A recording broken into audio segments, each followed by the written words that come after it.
아가서 5장 9절에서 16절입니다. 아가서 5장 9절에서 16절. 좀 길지만 우리 하나님의 말씀이니까 한 목소리로 함께 봉독하도록 하겠습니다. 여자들 가운데 어여쁜 자야, 너의 사랑하는 자가 남의 사랑하는 자보다 나은 것이 무엇인가? 너의 사랑하는 자가 남의 사랑하는 자보다 나은 것이 무엇이기에 이같이 우리에게 부탁하는가? 내 사랑하는 자는 희고도 불거 많은 사람 가운데 뛰어나구나. 머리는 순금 같고 머리털은 고불고불하고 까마귀같이 검구나. 눈은 시냇가의 비둘기 같은데 우유로 씻은 듯하고 아름답게도 박혔구나. 뺨은 향기로운 꽃밭 같고 향기로운 풀언덕과도 같고 입술은 백합화 같고 모략의 즙이 뚝뚝 떨어지는구나. 손은 황옥을 물린 황금 놀이개 같고 몸은 아로 새긴 상아에 청옥을 입힌 듯하구나. 다리는 순금 받침에 세운 화반석 기둥 같고 생김새는 레바논 같으며 백향목처럼 보기 좋고 입은 심이 달콤하니 그 전체가 사랑스럽구나. 예루살렘 딸들아, 이는 내 사랑하는 자요 나의 친구로다. 아멘. 오늘 신랑을 자랑하는 교회라는 제목으로 신랑을 자랑하는 교회, 신랑을 자랑하는 신부 이렇게 제목을 지으려다가 신부가 교회니까 신랑을 자랑하는 교회라는 제목으로 설교 제목을 정했습니다. 오늘 이 말씀 가운데 우리가 거하면서 정말 술람미 여인처럼, 아니 그보다 더 정말 우리 예수 그리스도, 우리 신랑 되신 예수 그리스도를 오늘 우리의 삶 속에서 자랑하는 그런 저와 여러분 되기를 주님의 이름으로 축원합니다. 자, 지난 시간에 이제 어떻게 하셨고 금요일 화요일이었죠. 지난 시간에 본 것처럼 지금 신부인 술람미 여인은 자신의 나태함과 이기적인 마음 때문에 신랑을 문 밖에 세워뒀었어요. 침대에서 안 일어났죠. 신랑이 문 밖에서 그 문을 두드림에도 불구하고. 근데 이렇게 그 신랑을 문 밖에 세워둔 모습은 다른 사람의 모습이 아니라 바로 오늘날 교회인 저와 여러분의 모습이라고 했습니다.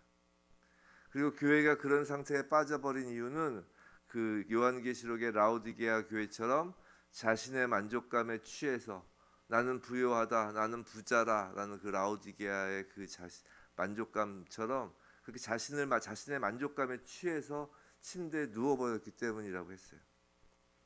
그리고 그런 교회를 정신 차리게 번쩍 나게 하는 것은 오직 그리스도 예수의 십자가, 그리스도 예수의 보혈이라고 하였습니다. 이렇게 지난주에 8절까지 살펴봤고, 지난 화요일날 살펴봤고, 오늘 이제 본문 9절은 이제 신부인 교회 성도를 향하여 예루살렘 딸들이 부르는 노래입니다. 그 8절에서 예루살렘 딸들에게 신부가 부탁했잖아요. 그 사랑하는 자를 만나거든 내가 사랑함으로 병이 낫다는 말을 전해달라는 그 신부의 말을 들은 예루살렘 딸들이 이제 그 교회 성도에게 불러주는 노래입니다. 예루살렘 딸들이 누구냐? 이것은 아가서 초입부에서 한번 설명을 드렸는데 바로 왕궁에 기거하는 그 고관 대작의 딸들, 뭐 이웃나라 왕들의 딸들, 어떤 귀부인들, 그 솔로몬의 왕비들이죠. 왕궁에 사는 것이 자격이 있다. 저 여인들은 저 왕궁에서 살 만한 자격이 있다라고 자타가 인정하는 사람들입니다. 자기도 그렇게 생각하고 남들도 그렇게 인정하는 자들이에요. 잘 알다시피 솔로몬에게는 수많은 왕비가 있었잖아요. 근데 우리가 알다시피 외교적인 목적으로 이제 정략 결혼을 많이 했죠. 그 왕비들과 솔로몬은 무언가를 주고받는 거래 관계가 있었다는 것이에요. 그런 거래 관계가 있기 때문에 자격이 있는 자들이다라고 여겨졌다는 것이에요. 사랑하는 성도 여러분, 하나님과의 관계를 거래 관계, 무언가를 주었기 때문에 받는 관계, 무언가를 받았기 때문에 또 주는 관계, 이게 거래 관계잖아요. 이런 거래 관계로 여기는 것이 모두 우상 숭배임을 명심해야 합니다. 한번 잘 생각해 보세요. 기독교를 제외한 세상의 다른 모든 종교가 그런 측면에서 다 우상 숭배라는 것이에요. 어떤 신, 또는 신적인 능력을 가진 자를 상정하여 놓고 뭐 그 신의 이름이 어떻게 되든지 간에 그 신이 무언가를 인간에게 주면 인간이 그에 대한 보답으로 그 신에게 무언가를 또 해주거나 아니면 반대로 인간 편에서 먼저 신에게 무언가를 해주면 그 상으로 신으로부터 인간에게 무엇인가가 내려오는, 신간이 인간에게 무엇인가를 주어지는 식의 그런 거래 관계로서의 종교 말이에요. 그게 다 우상 숭배라는 것이에요. 근데 이런 거래 관계로서의 종교에서 인간은 안심을 하고 그런 종교에서 위로도 생기고 자기 만족이 생기는 거예요. 그래서 이런 거래 관계로서의 종교가 모두 인본주의가 되는 것이에요. 생각해 보세요. 인간이 신에게 내가 신에게 무언가를 해주었다라는 마음을 가지면 이제는 그때부터 인간은 그 신으로부터 무언가를 받아낼 수 있는 근거를 확보하게 되었다는 안심을 하게 되는 것이에요. 안도감을 갖게 되는 것입니다. 또 신으로부터 무언가 좋은 선물을 받았는데 인간이 그 선물에 대하여 보답을 한다는 마음으로 신에게 무언가를 내가 행하였다라고 한다면 그 인간은 이제 신에게 빚진 것을 갚았다라는 위로의 마음을 또 갖기도 하는 거예요. 그런데 우리가 신으로부터 받은 것보다 인간 측이 생각하기에 이제 더 많은 것을 내가 신에게 했다. 또는 신이 만족할 만한 대상에게, 신 자체에게는 아니지만 신이 만족할 만한 대상에게 내가 받은 것보다 더 부어줬다, 더 퍼줬다. 뭐 우리가 쉽게 얘기해서 신 대신에 신이 만족할 만한 대상, 즉 가난하고 힘들고 나그네 그런 자들에게 더 퍼줬다. 내가 신에게 받은 것보다 라고 생각하면서 착한 행실을 하면 그때는 이제 위로하는 것을 넘어서 이제 자기 만족에 빠져서 뿌듯해하는 것이에요. 우리는 신앙생활을 나의 보람, 내가 뿌듯하기 위해서 하는 경우도 있다는 것이에요. 그리고 그렇게 뿌듯해하면서 속으로 이제 그런 생각을 하죠. 신이 누구신데 계산을 정확하게 하시는 분이시라 이 신이 계산을 정확하게 해서 이제 내가 한 부분이 넘치는 부분이 분명히 있으니까 내 생각에 내 계산에 넘쳤으니까 그럼 그 넘치는 부분은 신이 계산해서 절대 내가 미치지 않게 해줄 것이다 라고 생각을 하고 그것을 이제 어떤 이름으로 우리는 갖고 있느냐면 담대한 믿음이라는 이름으로 이제 마음속에 담아두기까지 하는 것이에요. 이런 모든 것이 인본주의라는 것입니다. 근데 이런 인본주의 종교 생활에서는 없는 것이 딱 하나 있어요. 무엇이 없을까요? 그건 진정한 신에 대한 찬양이 없어요. 신에 대한 자랑이 없는 것입니다. 겉으로는 있는 것 같죠. 겉으로는 예배당에 와서 찬양도 하고 뭐 이렇게 자랑하는 것 같죠.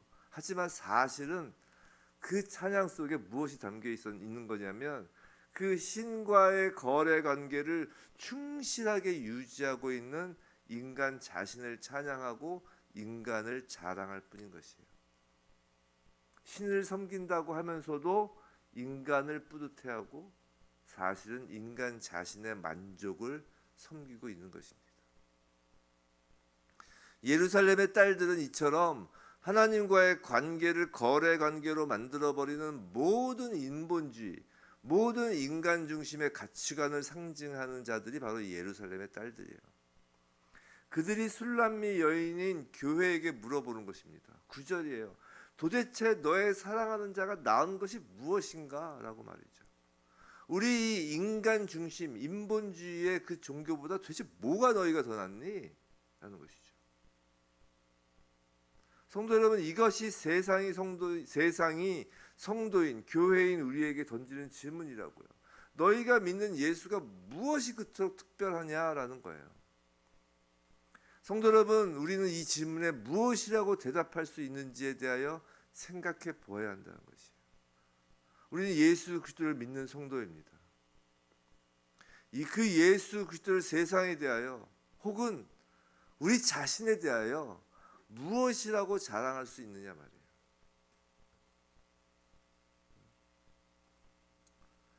100원을 넣으면 1000배로 뻥튀기를 해주는 밴딩머신으로 자랑을 합니까? 무엇으로 자랑을 하냐는 거예요. 그 신부의 신랑에 대한 자랑이 이제 10절부터 16절까지 나오는 것이에요.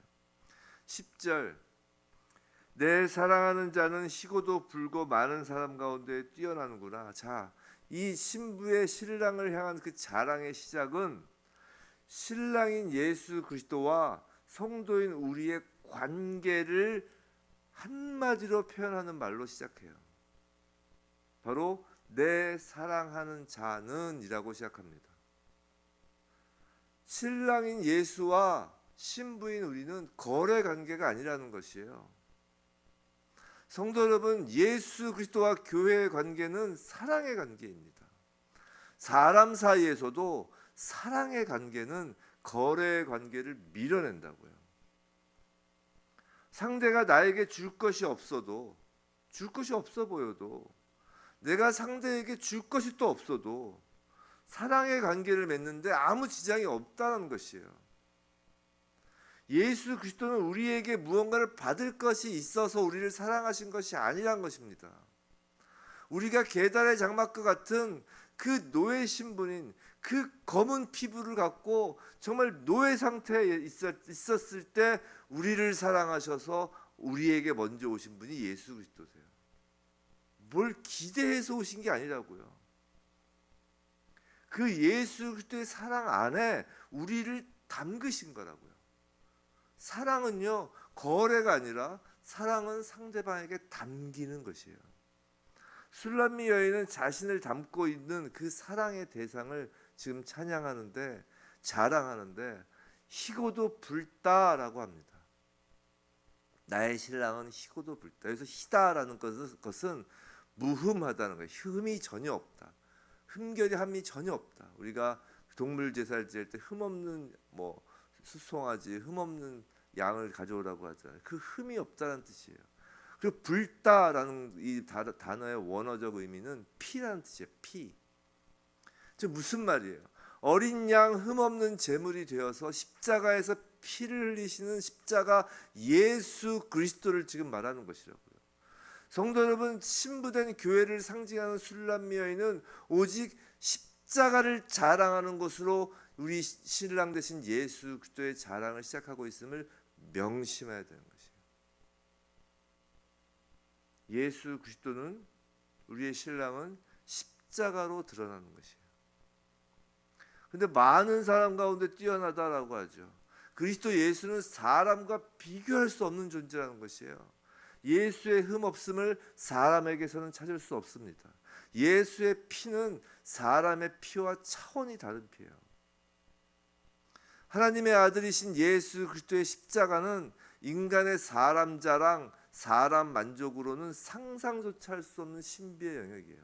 우리가 무엇을 했다고, 우리가 무엇을 정말 해드렸다고 그 십자가의 자랑에 조금이라도 그 곁에 가서 자랑하려고 할 수 있단 말인가요? 비교할 수조차 없는 거예요. 해 아래에서 자랑으로 내세우는 이 흠투성이의 이 더러운 피를 가진 인간의 그 어떤 것도 예수 그리스도 십자가의 그 자랑 앞에 무릎을 꿇을 수밖에 없는 것입니다. 성도 여러분, 우리가 예수를 믿는다라는 것은 정말 놀라운 일이에요. 정말로 자랑할 것이 생겼다는 것이에요. 우리 인간이 자랑하고자 하는 것은 다 사도 바울이 이야기한 것처럼 배설물을 자랑하고 있었던 것이에요. 배설물을. 진정 자랑할 것을 우리에게 주신 것입니다. 그 진정 자랑할 것이 무엇인지를 술람미 여인은 계속해서 노래를 하죠. 이제 11절부터 쭉 노래하는데 이거를 하나 상징하는 바가 있겠죠. 이 단어들 하나하나에 이것을 다 설명하는 것은 시간적으로도 어렵고 또 우리의 상상력을 오히려 방해한 것 같아요. 한번 보세요. 머리, 지금 머리털, 뺨, 입술 나오죠. 그다음에 14절로 가면 또 손 나옵니다. 손. 그다음에 몸이 나오죠. 15절 가면 다리, 그 생김새, 전반적인 생김새, 그 다음에 16절의 입, 그 다음에 결국 전체라고 합니다. 지금 신부의 마음이 여기서 느껴지지 않으세요? 무엇 하나라도 놓칠세라 신부는 신랑의 구석구석을 지금 망라하면서 신랑을 자랑하고 찬양하는 것이에요. 그걸 우린 생각해 보자고요.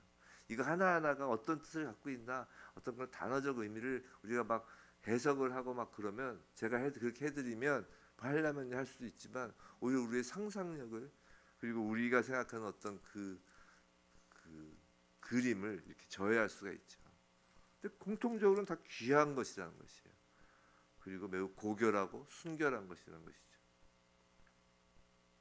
근데 그것보다 더 중요한 건 이 신랑을 구석구석 자랑하는 그 신부의 마음이라는 것이에요. 오늘 이 신랑의 모습은 우리에게 뭐 그렇게 특별할 건 없습니다. 왜냐하면 요한계시록에 기록된 그 어린 양 예수의 모습과 매우 흡사하고요. 또 아가서 4장을 보면 이 신부를 묘사한 신랑의 노래가 있었잖아요. 그 노래와도 매우 닮아 있어요. 무슨 말이냐면 신랑을 자랑하는 신부에게서 신랑을 닮은 모습이 나타난다는 것이죠. 우리 이 대목에서 신부의 마음을 배워야 되는 것 같아요. 16절을 보세요. 16절에서 신부는 이제 예루살렘 딸들을 향하여 그들이 가지고 있는 거짓 신앙, 거짓 종교, 그 율법주의적이고 인본주의적인 그 종교 행위에 일침을 가하는 노래로 지금 16절에서 마무리를 해요. 신랑은 어떻다고요? 내 사랑하는 자요 나의 친구다라고 노래를 마친다고. 너희처럼 무언가를 주고받는 거래 관계가 아니라 내 사랑하는 자요 나의 친구라. 예수께서 우리에게 하신 말씀이잖아요. 요한복음에서 예수께서 제자들에게 사랑하는 자라고 하셨고 이제는 종이 아니라 너희가 친구라고 하셨잖아요. 성도 여러분, 우리가 왜 성경을 읽나요? 그건 신랑을 자랑하려면 신랑을 알아야 하기 때문이잖아요. 왜 예배를 드리나요? 신랑을 사랑해서이잖아요. 왜 전도를 하나요? 그것이 예수를 자랑하는 방법이기 때문이에요. 전도해서 막 그냥 교회를 부흥해서 뭐 교회를 크게 하고 뭐 그런 의미, 목적도 있겠지만 그게 아니라 예수를 자랑하다 보니까 전도가 되는 거예요. 그런 옛날에 뭐 그런 이야기도 하는데 하늘의 상급은 우리가 전도한 사람 숫자에 따라서 상급이 달라진다고 하는데 그럼 또 그것도 뭔가 또 바라고 하는 것처럼 이렇게 되지만 그게 아니라 예를 들어서 생각해 보세요. 예수가 우리의 자녀는 아니지만 우리가 밖에 나가서 우리 자녀들을 막 자랑한다고 해보세요. 그러면은 뭔가 떨어지는 게 있어요. 뭔가 얻어지는 수익이 있어요. 자기 사랑하는 자식을 자랑한다고 해서 우리가 예수를 자랑하는 건 너무 좋아서 그런 거예요. 좋아서. 그리고 우리가 자랑할 게 너무 무궁무진하게 막 넘쳐나는 것입니다. 만약에 교회가 성도가 예수를 위하여 내가 무언가를 해드리는 것을 신앙생활의 목적으로 삼는다면 자칫 예루살렘 딸들처럼 종교행위로 빠질 수가 있다는 것이에요. 우리는 그저 예수를 자랑하는 거라고요. 교회는 예수와 무언가를 기브 앤 테이크처럼 주고받으며 서로의 이해를 충족시키기 위한 거래 관계로 맺어진 것이 아니라고요. 일방적으로 예수 그리스도의 은혜를 받은 자예요. 우린 일방적으로 예수 그리스도의 은혜를 받은 자라고. 은혜를 받은 자로서 할 수 있는 건 세상 속에서 할 수 있는 건 그저 예수를 자랑하는 것뿐이라고요. 그렇게 세상 속에서 오직 예수만을 자랑하는 사람이 교회이고 신부이며 성도라고요. 성도 여러분, 신의 사랑을 받기에 자격이 있다면서 자신을 자랑하려는 그 세상 앞에서, 세상은 바로 그런 존재라는 것이에요. 신의 사랑을 받기에 자격이 있다고 자신을 자랑하려는 것이 세상이에요. 그래서 신이 나를 사랑하지 않는다고 생각하면 어떡해요? 제가 이전 주일 설교에서 말씀드렸잖아요. 자기 가인처럼 아벨을 죽여버린다고요. 그게 이 땅에 펼쳐지는 모든 폭력이고 모든 전쟁이에요. 모든 그 악한 행실의 근본이라고요. 그 신의 사랑을 받기에 자격이 있다라고 여기는 그 마음이 교만이라고요. 그 자신을 사랑하는, 그 마음, 자신을 자랑하려는 그 세상 앞에서 신의 사랑을 받기에 자격이 없다고 인정하는, 이것이 바로 자기 부인이거든요. 자기 부인은 내가 신의 사랑을 받을 자격이 없다라는 것을 날마다 깨닫고 인정하는 게 자기 부인이에요. 그렇게 없다고 인정하고, 그렇기 때문에 나를 사랑하신 신만을 자랑하는 곳, 그것이 바로 진정한 교회인 것입니다. 부디 나의 자격 없음을 인정하는 자기 부인 속에서 예수 그리스도만 진정으로 자랑하는 교회, 예수만 찬양하는 성도로서 이 땅을 살아가는 우리 모두이길, 산지교회이길, 소자교회이길, 그리고 한국교회가 되길 주님의 이름으로 축원합니다.